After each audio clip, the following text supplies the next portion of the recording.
Hey guys, I'm going to show you what we did in class today on making graphs using Google Sheets. For those of you who were not here, this is a great video for you guys to watch. And if you guys ever need some help making graphs, you can go back to this video. Feel free to pause and work along with me as you're doing this.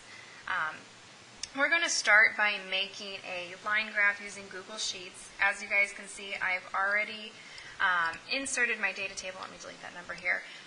My data table is already there, and I want to make a line graph of rock A and rock B melting at different degrees of Celsius. We start every single graph by selecting the data that we want. Now we have two options to get our graph into our spreadsheet. Our first option is we can look for this Insert tab at the top, and we're going to scroll down until we see a chart. And this will insert a chart for us. Or we can select our data, and we have a shortcut over here on our toolbar that says Insert a Chart. It'll give us the same thing. Now when we're in here, it's going to pull up the chart editor for us, and we can do a lot of different things to our graph to make it great and get all 5 points in any lab that we're doing. Now because I want a line graph, I need to change my chart type. And the way that I'm going to change my chart type, under the Data tab, I will select the chart type, and I'll scroll down and select a line graph. And when I do this, I need to double check that both of these boxes are marked. We want to use row 1 as headers, and we want to use column A as labels.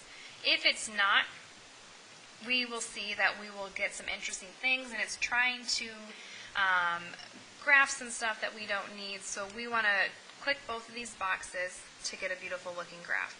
Now I'm not going to be picky with your line graph if you want straight lines or if you want curved lines. Either will work for me. I'm just going to leave this as straight lines here. And you can keep going back and forth. Now this graph is pretty good, but there are a couple things that we need to fix. At the bottom, we see that we have our label, which is the temperature, and we have our unit, degrees Celsius. So this is great, but we're missing the label and the unit on this axis. So the way that we're going to add it, under the Customize tab in our chart editor, we will look for the drop-down menu, Chart Axis and Titles. We'll drop this down, and we are looking for the vertical axis title. Now where it says titled text, we can insert our label and our unit here. This is going to be melted rock, and our unit is grams. As we type it here, we can see it's going to appear on our graph. If we accidentally get out of our chart editor and we close this and we're not sure how to get back in it, we can select our graph, and then we can actually just double click on the label that we want to change, and it'll pull up the chart editor and take us right to where we want to go to change this text. So we can do the same thing then for our title, because this is not a very good title. Instead of the amount of rock A melted grams and the amount of rock B melted grams, we can just see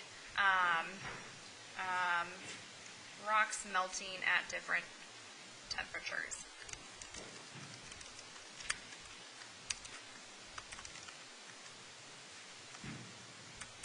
Spell it right. There we go. And now we have a beautiful title. The very last thing that we need to check is that we have a legend. Under Customize, we will then look for the Legend drop-down menu. And right now it says the position is to the right. If for some reason we don't see it, the position says none. We can fix this. Maybe we want to put it at the top. Maybe we want to put it at the bottom. I'm not going to be picky. As long as we have a legend there, I then know, hey, the blue line represents A, and the red line represents B. You guys are going to get then points for having your legend. For any reason that you need to get back into the chart editor, if you just double-click on the graph, it'll pull it up for you. Or, when we click on the graph, we have these 3 dots here. We click one of the dots, we can then say edit our chart. From here we can also say copy, and then we can paste this into a document. I'm going to go ahead and minimize this because our line graph looks good and pull this off to the side. Our next data table here, we are going to make a bar graph with. And we're going to do the same thing. We will select the data that we want in our bar graph. We have two options to insert it. We can go to the Insert Chart, or we can look for the toolbar Insert Chart at the top here, and we can say that.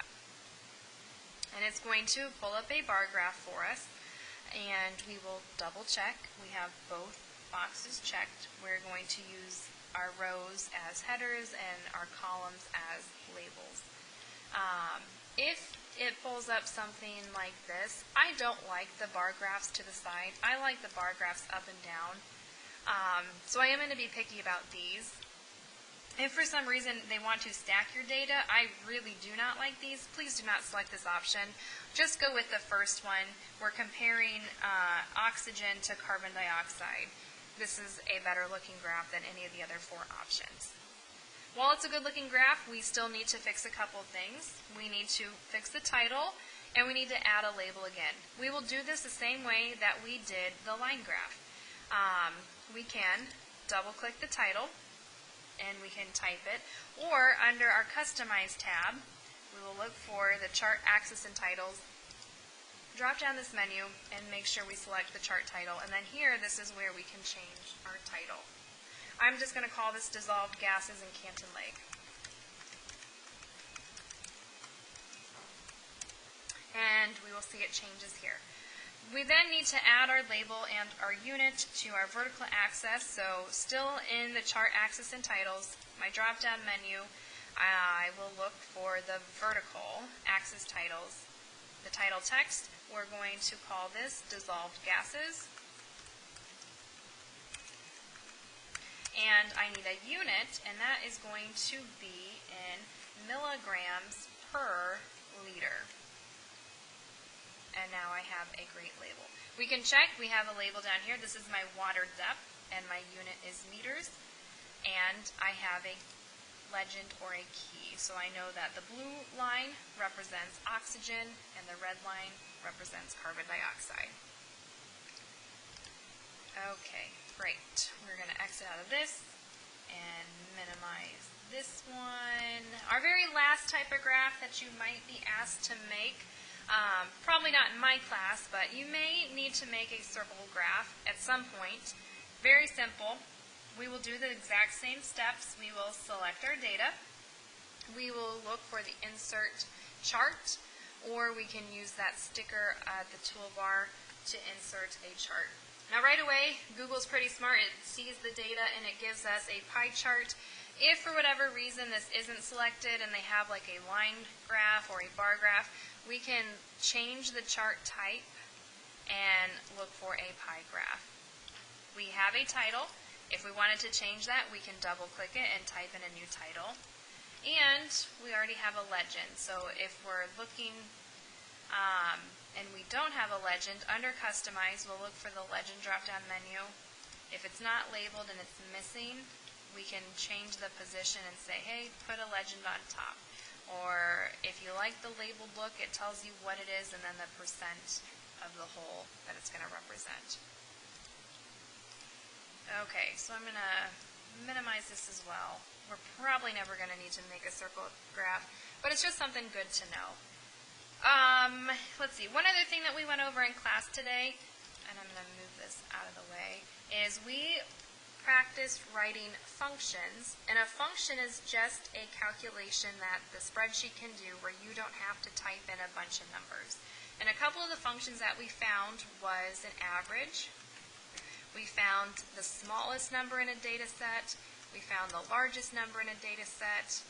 We found the total amount of numbers in a data set, and then we found the percent of rock B at 500 degrees. We wanted to know how much melted at that point. So I'm going to show you guys real quickly how to write a function. I promise you will like these. It's going to save you a lot of time, and it's not going to make calculation errors like you may have if you're typing a bunch of numbers into your calculator. We start every function the same way. We need a blank cell, and we are going to start by typing equals. This tells the spreadsheet you need to do a calculation. When I type in equals, I then am going to tell it what function I want it to find. And I'm going to start by typing average. As soon as I hit A, you guys see it gives you a list of functions that it can do that start with A. But if I keep typing out average, I'll eventually find the one that I'm looking for. And I will select average.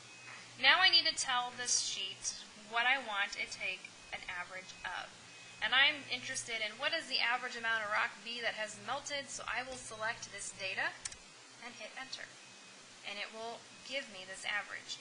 Now, for whatever reason, if I accidentally entered my data in wrong, so instead of 1, this should be 10, as soon as I fix this, it's going to automatically update my calculation. So I'm not going to have to go back and redo my calculations. It'll fix it for me, so it'll save me time that way as well. Other functions we can do, same thing. We start by typing equals, and we want to find the smallest number. So I begin by typing min, and I will select this function, and then I tell it find the smallest number from this set of data, and I hit enter. Yes, this is a small data set, and we can just look and see, hey, the smallest number is 1. But sometimes our data sets are going to be really large, and we don't want to search through 100 different data points, so the function is going to come in handy here. Let's do the same thing for the largest value, our maximum. We start by typing equals. We type in max and select the maximum function, and we say find the biggest number from this data set. Sorry guys, you're still working on the windows outside my classroom. That's what all the banging is. Okay. And then lastly here, or not lastly, second to last, we're going to find the total. So maybe we're interested in knowing how much rock melted throughout this entire experiment. We start our function by typing equals. Now, if we type in total, it doesn't know what to find. This is not a function that it's familiar with. But another name for total is to sum. So we are going to say sum up or add up all of these numbers, and we'll hit enter. So 288 grams have melted throughout this experiment. With this, we can then figure out how much of the rock melted at 500 degrees. To find this, we will start by typing equals, tell it to find the percent, so at 500 degrees, 75 grams melted, and we'll divide this by our total, which we just calculated, and multiply it by 100. And it'll do the calculation for us, which is pretty cool. You guys will need to find percents for your M&M lab, so I'm going to show you this one more time. I'll just delete this one. To find the percent, we type equals, we select the part, and we divide it by the total, multiply it by 100 to turn it into a percent. You guys will do the same thing with your M&M lab. You'll do how many red M&Ms you had divided by the total number M&Ms counted. So this is a function that you guys can write. Down here at the bottom, for those of you who are gone today and did not make these, we have 3 graphs that I want you to make and submit to Classroom. Our first tab is a line graph. So from this data set, we're going to make a line graph. This set, bar graph, and our last one, a circle graph. Make sure that your graphs have titles, labels, units, and a key if you need them. If you guys have any questions or you're having trouble with any of this, come in and see me, and I'll see what I can do for you. And